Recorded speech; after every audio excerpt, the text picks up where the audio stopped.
Apartment 313 had been empty for nearly 2 years. Most of the neighbors claimed it was just another old unit in a crumbling building downtown. But those who had lived there long enough knew better. People heard things, low murmurs, footsteps behind walls, and sometimes knocking. No one stayed there longer than a month. Some left without taking their things. One tenant simply vanished, leaving the door locked from the inside. So when Elijah moved into 313, people watched him closely, quietly.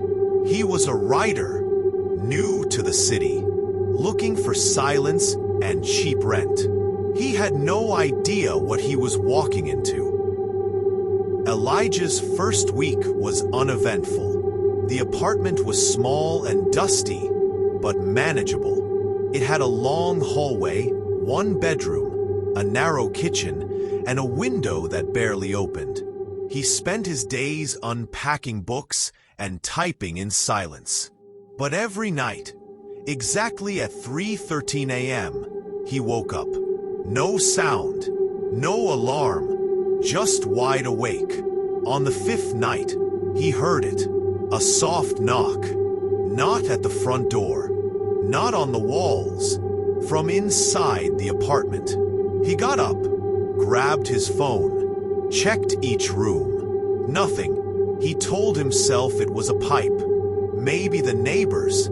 Maybe his imagination. But the next night, he heard it again. 3 knocks. He followed the sound and ended up in the hallway. And that's when he noticed something strange. The wall had a faint outline, like the shape of a door that had been plastered over and painted to match. A door that wasn't supposed to be there. Curious, Elijah tapped on the wall. Hollow. He pressed his ear to it. Silence. Another knock. But this time, from the other side. He stumbled back. At first, he thought it was part of the building's old design. Maybe a closet sealed off. But when he asked the landlord the next day, the old man went pale. "There's no door," he said. "That part of the building was walled in years ago." "Why?" "Because some things," he said, lowering his voice, "should stay sealed." Elijah laughed it off, until the door started appearing in his dreams. Every night, the same hallway, the same knocks, the same whisper. "Open it." He stopped sleeping, barely ate. His writing slowed.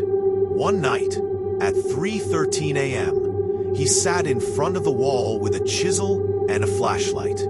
He shouldn't have, but he did.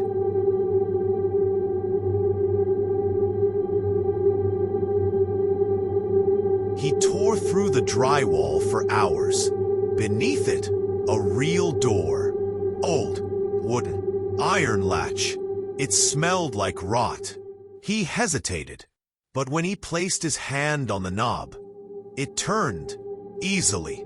The door creaked open, revealing a narrow stairwell leading downward. Impossible! His apartment was on the 3rd floor, and yet the stairs went down. He grabbed a jacket, a flashlight, and descended. Each step creaked. The air was cold and wet, like a basement after a flood. At the bottom was a single room, bare walls, no furniture, just a mirror on the far side. Old, dust, cracked, and something standing behind him in the reflection. He turned. Nothing. He turned back. The reflection was smiling. Not him. And it started moving forward. Elijah ran. Up the stairs, through the door, slammed it shut. But the hallway had changed. It wasn't his apartment anymore. The walls were darker, longer, stretched out. The windows were gone. He ran door to door, all locked. Behind him, The floor creaked. 1 step. 2. He turned. No one. Then he heard whispering, not in words, but in feelings. It told him, "You shouldn't have opened it." He backed away and fell through his front door and landed hard on the floor of his real apartment. The plaster was back. No sign of a door, except the chisel, still bloody. That was 3 weeks ago. Elijah moved out, left the city, but the dreams haven't stopped. And now, no matter where he goes, he wakes up at 3:13 a.m. Sometimes he hears knocking. Other times, he sees faint outlines on the walls. But the worst is the reflection in the mirror, because sometimes it moves before he does.